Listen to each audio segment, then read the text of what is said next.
Do you want me to flip you so you're... Ooh, yeah, do your magic thing. This is the only magic trick I know. I never remember how to do. Hello, everybody. We have Ron Ameln. In the house. Now I know how to say your name correctly. Yeah, definitely. In the house. Excited to be here. We will be talking about amazing things, of course, right? We hope so. Are we good? Yep. Why wouldn't we? I'm with you. Let's talk about some Of course amazing it's going to be amazing. That's what we do. St. Louis amazing. Okay, I just got this new pen with Yoda on it. Well, that's cool. Because Yoda is like, he's like, so he's like wise.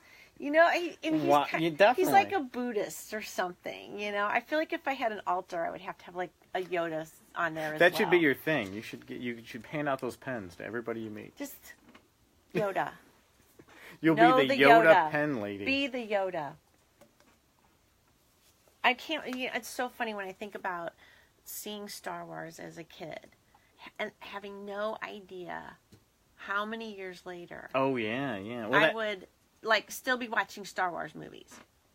And I thought my brothers, as a family, all right, it was like, we're going to go see a movie, and what are we going to go see? And I don't even remember what I wanted to see. And my brothers are like, no, we want to see. I'm thinking, ugh, that just looks dumb. And we went, and afterwards, that's the best movie I ever saw. I was so excited. And I also really, really thought Han Solo would love me if he knew who I was. I'm sure he would have. He would have. He'd have been like, Mich, I love you and adore you, and let's get married.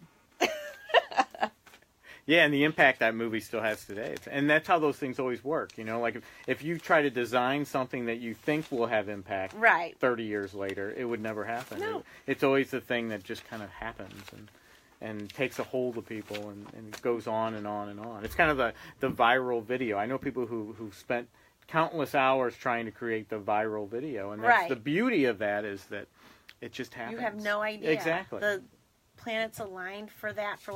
Well, it's funny because, and I actually had a client one time ask me, said, listen, I really need you to help me make a viral video.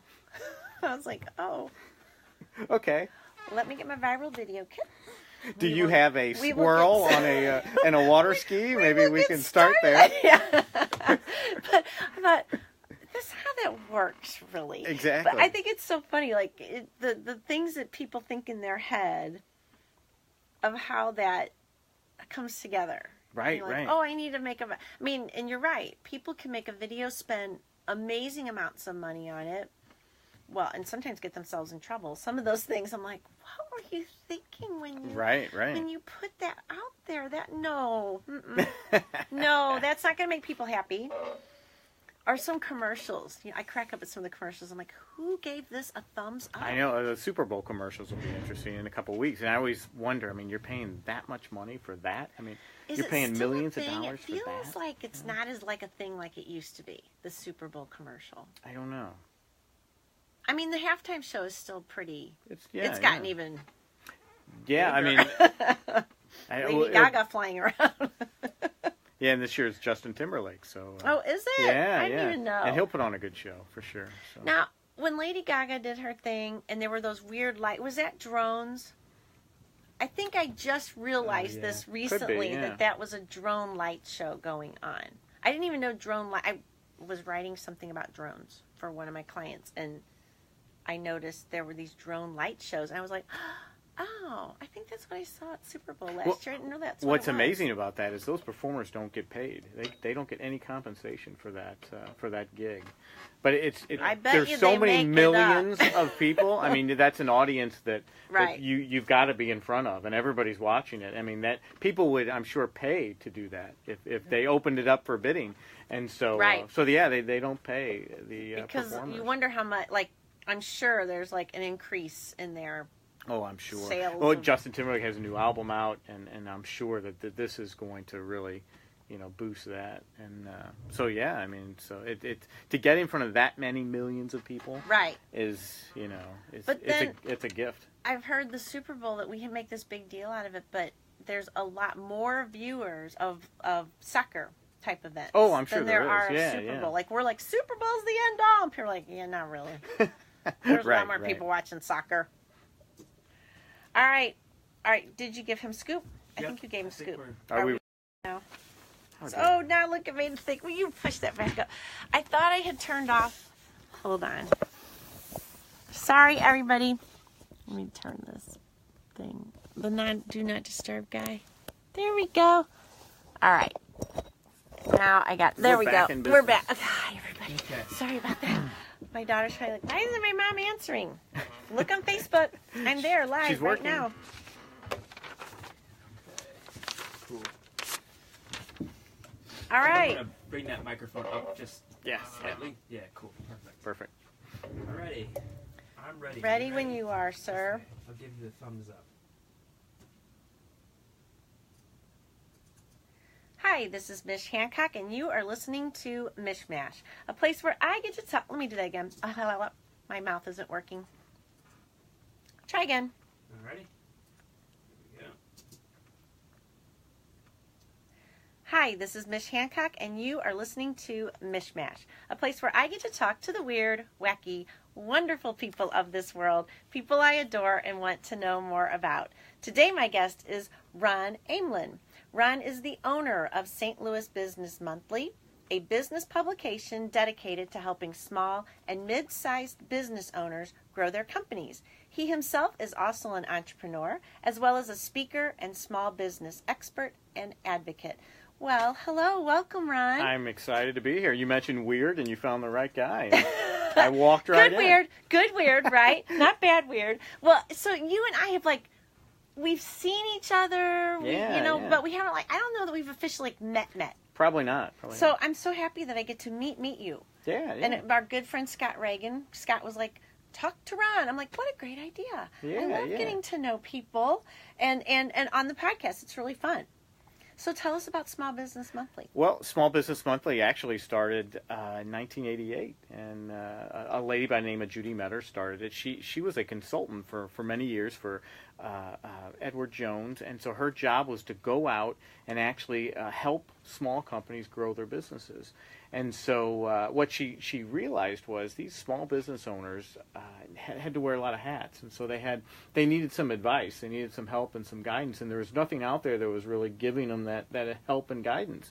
So she started Small Business Monthly in 1988, and over the years, we've just kind of evolved, and today that's still our mission. We help these small and mid-sized business owners. We give them ideas and thoughts and help them build their dream businesses. So that's what we get to do. That's awesome.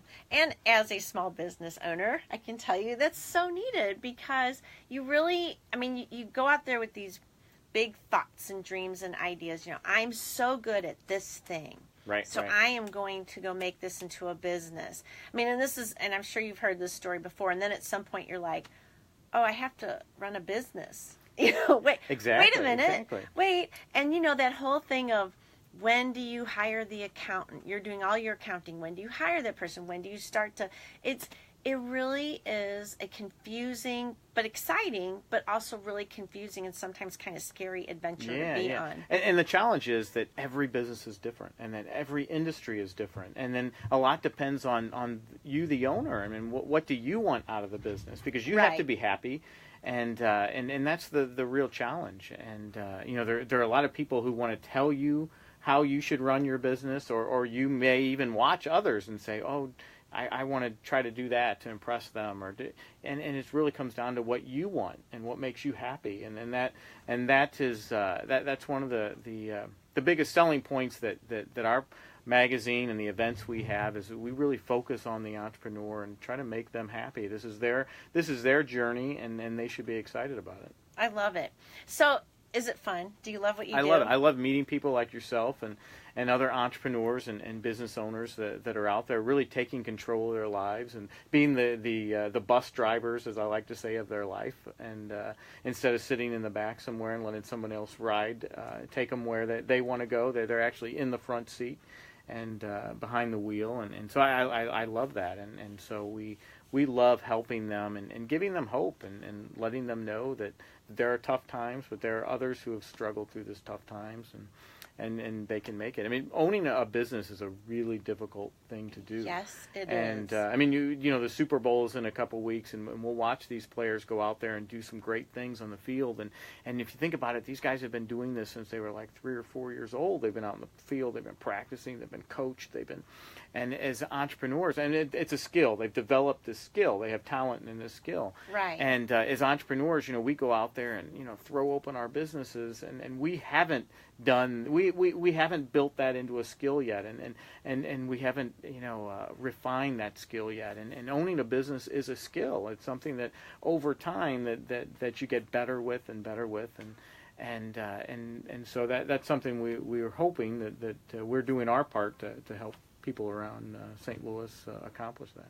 I had a friend that one time said to me, and he's another entrepreneur, and his name is Jeromy Fritz. He owns Presort, and Jeromy one time said, I love him, and he said one time, you know, as entrepreneurs, we got to dig deep. And it really struck me when he said it, because I knew exactly what he meant. Being an entrepreneur isn't just about, you know, what you're doing with your business, but it hits you on every level. It hits you mentally, emotionally, physically, spiritually. I mean, you really do. You have to dig deep. And I find myself with, you know, like I go through the days where I'm like, I am just not good at this. Oh, I suck. What am I doing? What was I thinking when I started this? And then you're like, wait a minute. I got to get my confidence back up.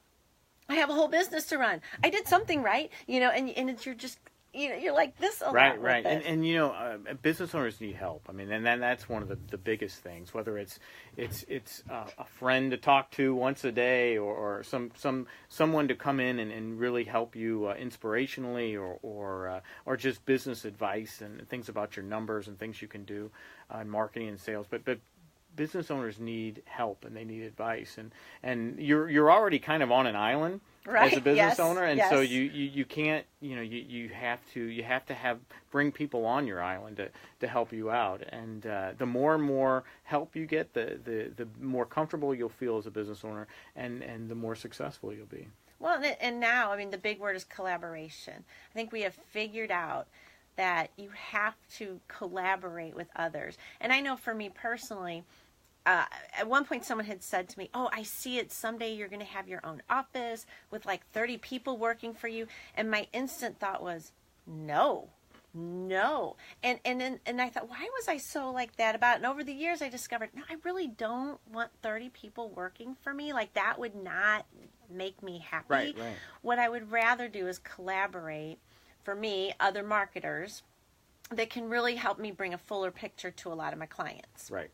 No, I'm with you. And one of the great things about what's going on in St. Louis right now, and all over the country actually, is this push towards small businesses and entrepreneurship, and I think that's great. For many years, you know, the economic development people and experts in different cities, their goal was always to steal other businesses, large businesses from other cities, right, bring them in, and they've realized over the years that it's really about building businesses in your own community, and so I'm excited about the future of small business and entrepreneurship in all these cities. We see more incubators now. We see more help out there now than we've ever seen, and I, you know, that's a great thing, because there's no better way for individuals, and this has happened to me personally, to build individual wealth than by owning a small company. And for so many years, you know, we watched our parents and we watched others, you know, go to work in the morning, work really hard for the big corporation, and come home with all their stuff in a box.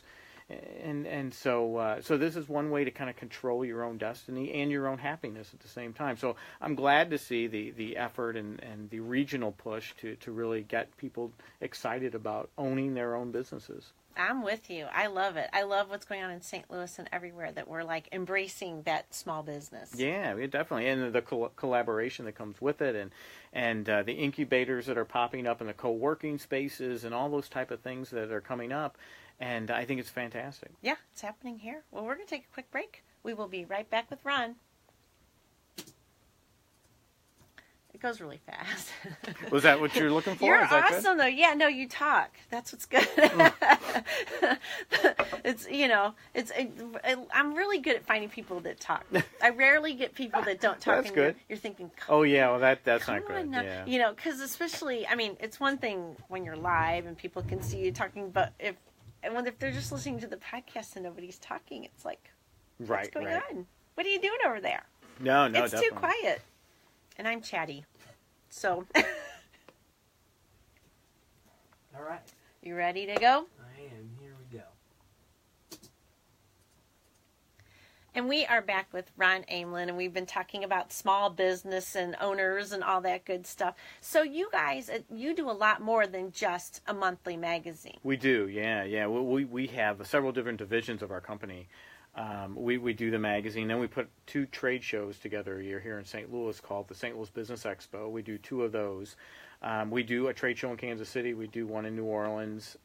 We also manage 3 different associations in town, and all of those are geared towards business education and educating owners. Everything we do is about educating owners, and so that's our mission, and that's our goal.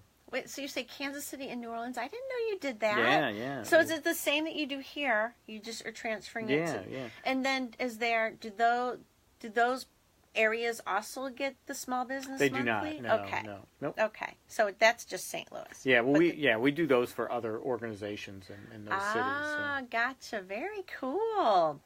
Well, that's a whole thing, putting on an event, isn't it? It is, yeah. And we've gotten better at it as we've gone through the years, but I think just keeping it exciting and getting people there, and I think the last show we had over 2,000 people. Oh, and, wow! And it's just a great way for people to get together and kind of meet each other and hopefully collaborate and come up with some great ideas.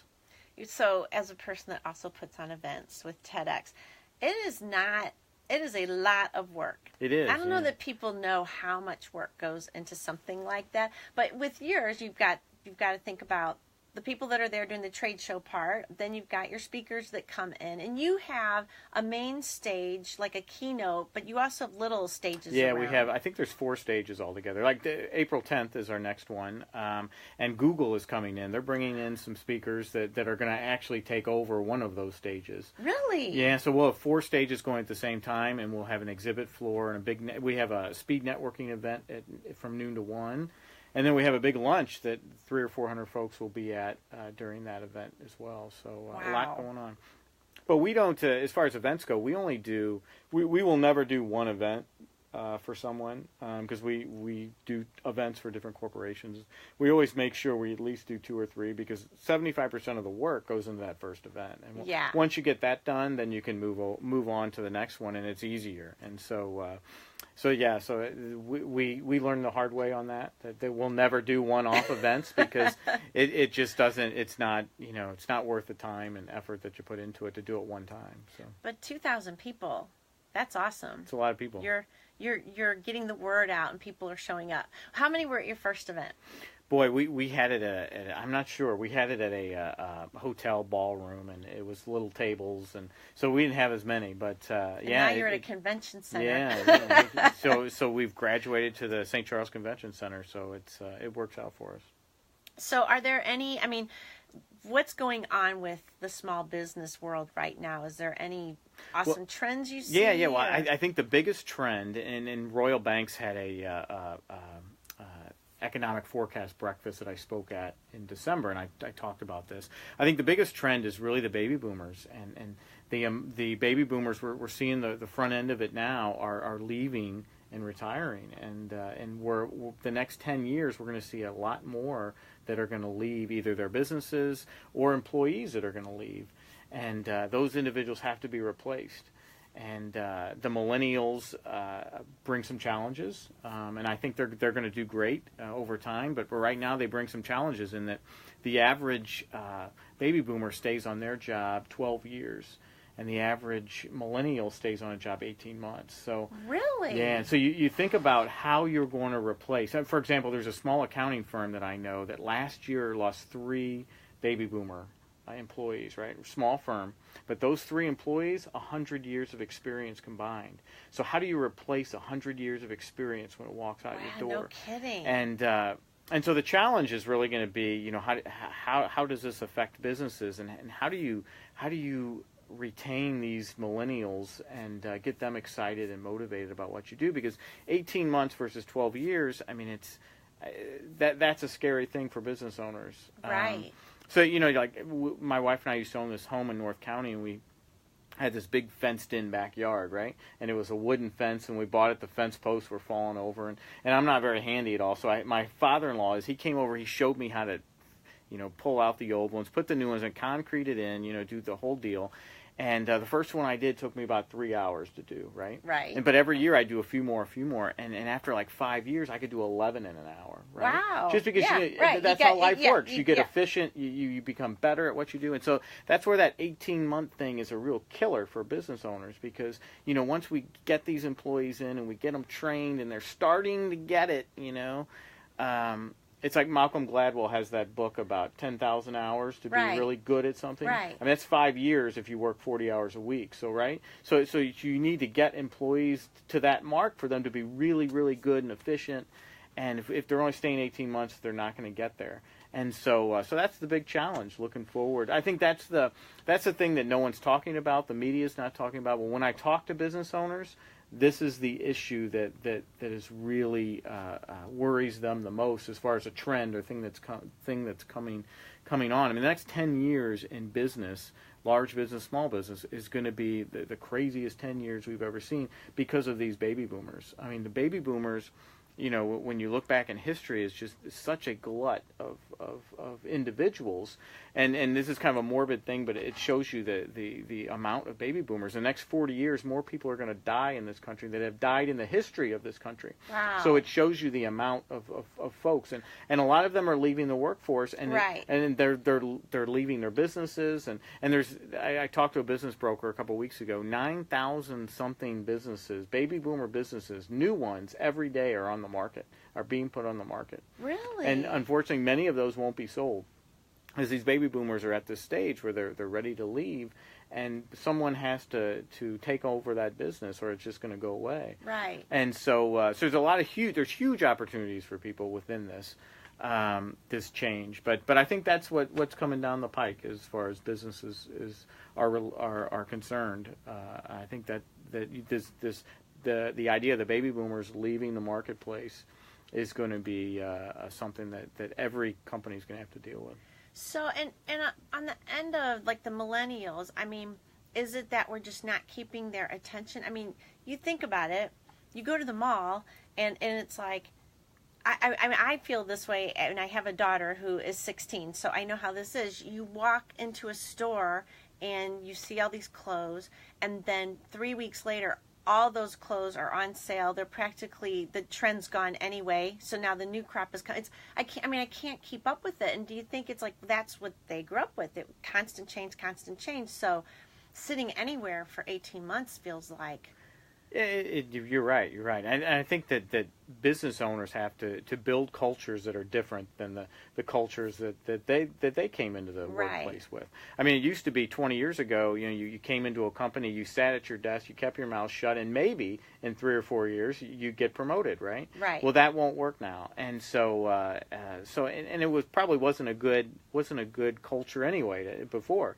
But now we've raised millennials differently than baby boomers were raised. Right. And so a great example of that is when I was young and my parents would go to a dinner date with another family, right?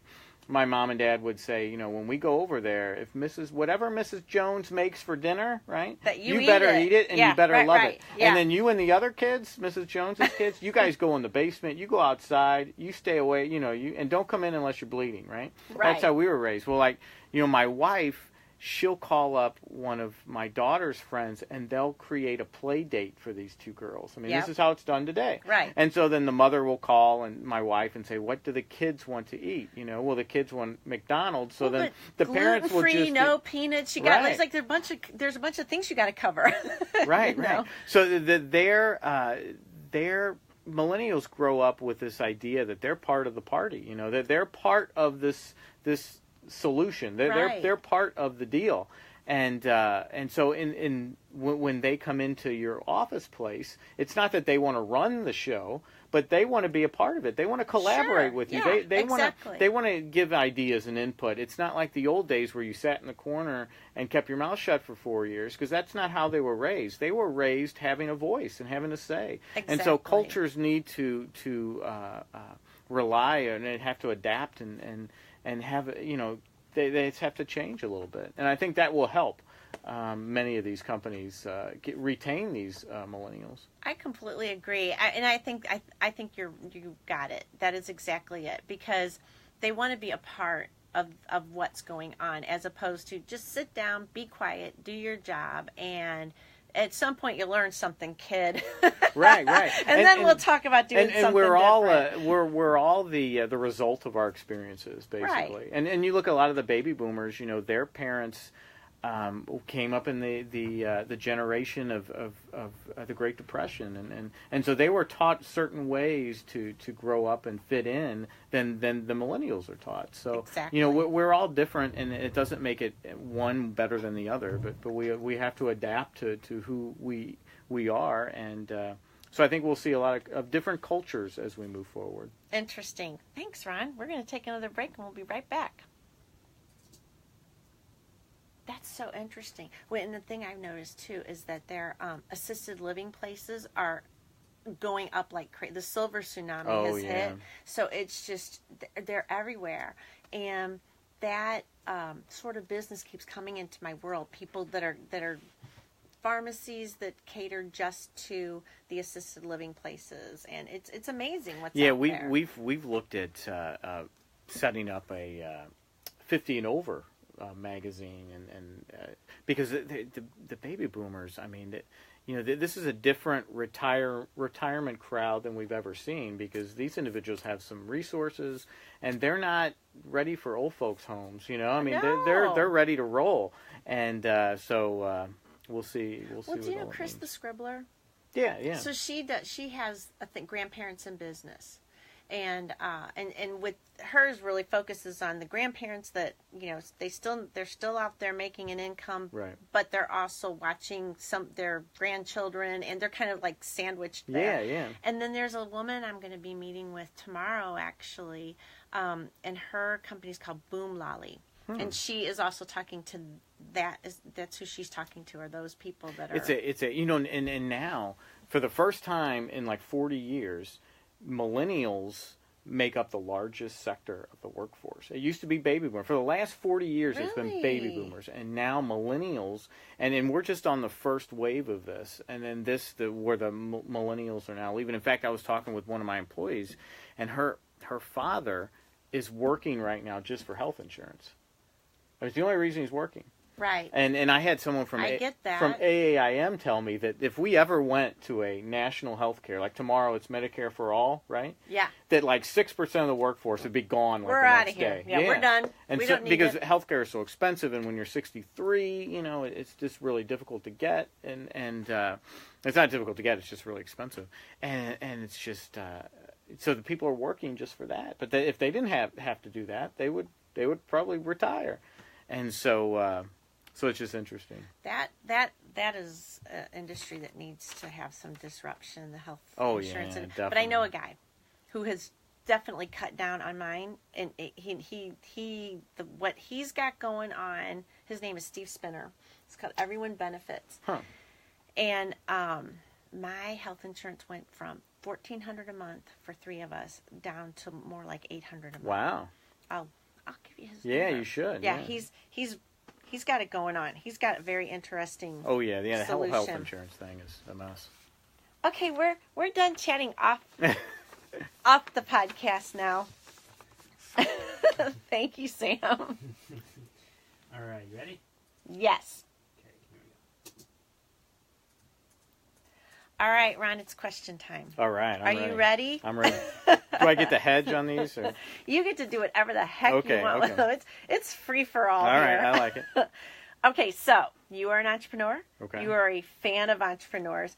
what does the word entrepreneur mean to you? Ooh, that's a great question. And I know from my reporter days, when someone says that's a great question, it really means they have no idea what the answer is. Oh, shoot. I thought it was a great question. I think, to be an entrepreneur is someone who's innovative and creates something different. I mean, you can be an entrepreneur within a large business. I mean, you can be an entrepreneur by coming up with an idea in your company.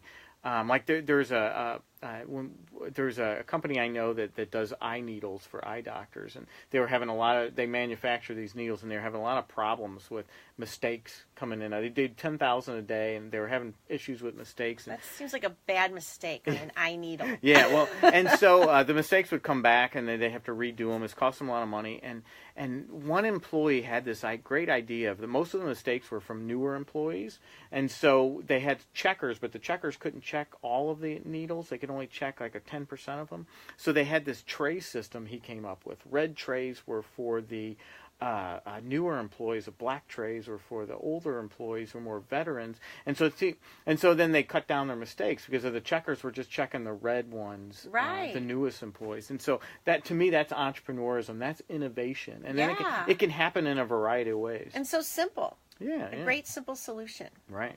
So I think any one of us can be an entrepreneur, no matter where we work or how we think. Right. I'm with you. I agree. And I think that you do see entrepreneurs within corporations. They're the people that are just shaking things up and saying, why don't we do it this way? Yeah, and most of the time, anything in life is small things. We think of innovation as I'm going to build the next iPhone or the next Facebook, but really, innovation that can make a difference is something like the trays. I mean, it's just something like that really makes a difference. And so I think we all have to think less about the next iPhone when we think about innovation, and think about those smaller things that we can do that really make a difference. Exactly. So I have this thing where I call it my 3 a.m. ideas, and usually my 3 a.m. ideas, like by the time I wake up, I'm like, oh, I had that great idea. I'm thinking, that was a weird idea, Mich. Have you ever had a 3 a.m. idea that you thought was so awesome, and you wake up next day and you're like, what was a 3 a.m. idea for you? Oof. Well, I have that kind of brain that I'll go to a conference or something, and so many things will come into my head. And I used to do like a 48-hour rule because I didn't want to take it back to the employees until I really thought about it. I like to really think about my ideas before I throw them out there, and really give them some thought. 3 a.m. ideas, different events we've had have been 3 a.m. ideas. I had a 3 a.m. idea to hire an individual once who turned out to be a really great hire. Oh, cool. Who wasn't kind of in the market, but who I knew, and so things like that happen, and I don't write them down or anything. I just but I get those ideas sometimes just driving in the car, and so it doesn't have to be 3 a.m. for me. It can be any time. Right. So. I like the 48-hour rule, though. I think I'm going to adopt that. Well, I'm better at it than I used to be. Like, I got this great idea, and then I would just want to run with it. I'm thinking, I don't have time to do this. Why am I trying to make this happen right now? Or this is kind of a goofy idea when you really think about it. And we've had ideas that have worked really well for us. We've had ideas that have been horrible for us. So, that's how life works. And if you throw yourself out there enough, you'll get a ton of rejection. But that's how it works. So for the entrepreneur out there, is there a piece of advice that you just feel like you give over and over again that you just think this is so important that you guys know this part? Wow, I because every business is different and every industry is different. I'd say there's no piece of advice, but I will tell you this really quick story. I used to be a sports reporter, and back in the late '80s, I was in Kansas City covering a Kansas City Chiefs football game, and they were playing a team called the San Francisco 49ers, who in the '80s were like one of the great teams. They won 3 Super Bowls in the '80s. I mean, they were really good. And this particular Sunday, their quarterback Joe Montana was hurt, right? So they had this new quarterback. and his name was Steve Young, and their head coach was a guy named Bill Walsh, and he came up with this offensive system called the West Coast offense. It was so great, and kind of like a Belichick and Tom Brady today. You know, they were together, they were great. So the big question was, how would this new quarterback do in this system? And the game went on, and they beat the Chiefs really badly. And so we're in the locker room, and we're interviewing him, me and about 20 other reporters. And one of the reporters asked Bill Walsh, he said, I guess with your offensive system, pretty much anybody can be the quarterback at your team, and they'll win. And he looked up really angrily, and he said, do you think we won today because of our offensive system? He said, we won today because we blocked better than the other team, and we tackled better than the other team. That's the fundamentals of football. And if we block better than the other team and tackle, we'll win more games than we'll lose. And that's really the way it is with business. It comes down to those business fundamentals. I mean, we get so caught up with the shiny objects, Right. Am I on Facebook? Is my competitor's on Facebook? Or, right. or this has happened, or that's happened, or this company has 10 employees. I need to have 10. And really, success or failure is going to come down to those fundamentals of business. And they don't change. And so I think that is, if I had advice for anybody, it's stick to those fundamentals. And have people help you with those fundamentals. Forget the shiny objects. Right. And we're, like when we talk sales and marketing, there's so many shiny objects, so many people selling the latest, greatest thing. But really, step back and stick to the fundamentals. I mean, who are you trying to sell to? Who is your customer? And then go out and find those tools that and the shiny objects that will help you do that. And so really it comes down to really boring stuff like, paying attention to your financials and having a solid plan and sticking with the plan and having real focus and discipline. And for years I would go around and talk to some of the best business owners in St. Louis from Roger Riney at Scott Trade to David Stewart at Worldwide Technologies, Build a Bear Workshop, all the owners of these great companies, and really they would tell me it wasn't the shiny object that ever helped them be successful. It was focus and discipline, and it's really, do you have a plan, and are you focused and disciplined enough to meet that plan? And so that's what I would tell people. And focus and discipline are the foundation of success in anything. I mean, right. if I want to lose weight tomorrow, I need to lose 10 pounds. Am I focused enough to go to the gym every day for an hour? Am I disciplined enough to eat a 1,300 calorie diet? If I am, I'm going to get the results. Right. If I'm not going to get the results. And so it's really that focus and discipline and the fundamentals of business that will make you a success as an entrepreneur. That is such great advice, and it's so true. It really is true because, and I think we talked a little bit before the podcast. We were talking about how people. I do social media, and people will come to me like, "I need this social media," and I'm like, well, "Let's look at everything." Right. Why do you think you need it? And it has a reputation of being the magical marketing. If I just get on Facebook, everything, the planets will align, people will be calling me. And I always feel like, Debbie Downer. I'm like, well, not really. Let me tell you how this all works.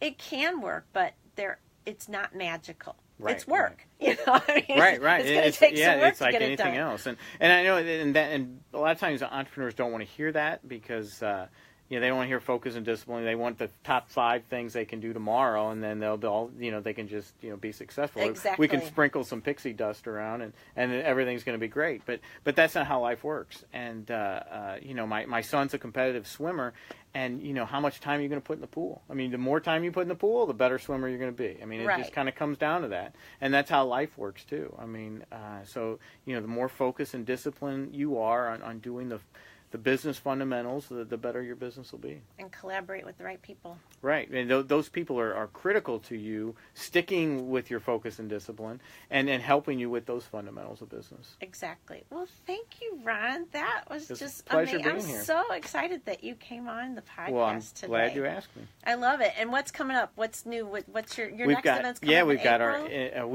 we have a top women business owners luncheon February 21st, and we've got our expo April 10th, and so we're getting geared up for all those things. And you're focused and disciplined. We're trying to be. We're trying to be. Well, thank you, Ron. You have a good rest of your day. Thanks. Thanks for being on the podcast. And everyone out there, you are listening to Mishmash. Go to iTunes and please subscribe. Thanks. See you next time. Thank Good deal. you. Was that what you're looking for? Perfect. Awesome. I appreciate it. Thank you.